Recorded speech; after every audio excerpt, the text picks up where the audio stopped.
नमस्कार, माझे नाव वैष्णवी संजय राजमाने. मी इयत्ता 7वीत शिकते. मी तुम्हाला स्वातंत्र्याचा अमृत महोत्सव याविषयी काही सांगणार आहे. ते तुम्ही ऐकावे. स्वातंत्र्यवीरांना करूया रात रात प्रणाम. त्यांच्या निस्वार्थ त्यागानेच भारत बनला महान. 15 ऑगस्ट 1947 रोजी भारताला ब्रिटिश साम्राज्यातून स्वातंत्र्य मिळाले. या वर्षी 15 ऑगस्ट 2022 रोजी आपल्या देशाच्या स्वातंत्र्याला 75 वर्ष पूर्ण होते. याच क्षणाला अजरामर करण्यासाठी आणि स्वातंत्र्य लढ्याची आठवण करून देण्यासाठी पंतप्रधान नरेंद्र मोदी यांनी या महोत्सवाची सुरुवात केली. ही सुरुवात महात्मा गांधींच्या साबरमती आश्रमापासून 12 मार्च 2021 पासून 75 आठवड्यांसाठी करण्यात आली. अर्थात पुढील 2 वर्ष आपला भारताचा स्वातंत्र्याचा अमृत महोत्सव साजरा करत राहील. स्वाभिमान आणि स्वातंत्र्यानंतर आपला देश सातत्याने स्वावलंबनाच्या मार्गावर पुढे जात आहे.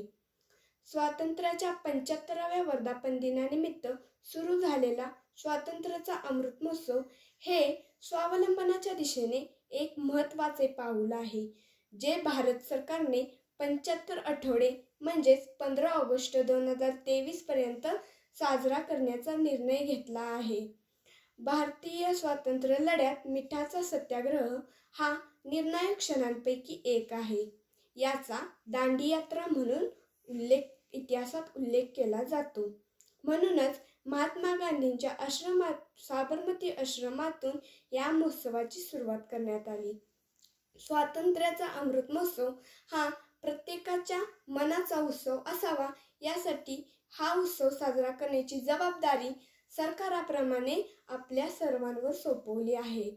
कोणताही संकल्प हा उत्सवाशिवाय यशस्वी होत नाही.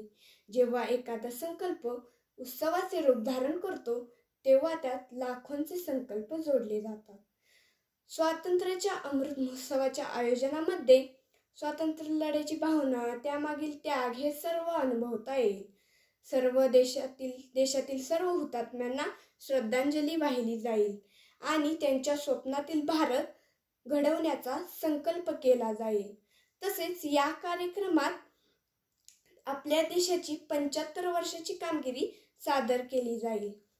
स्वातंत्र्य दिन हा 11 ऑगस्ट ते 17 ऑगस्ट दरम्यान प्रत्येकाच्या घरोघरी साजरा केला जातो.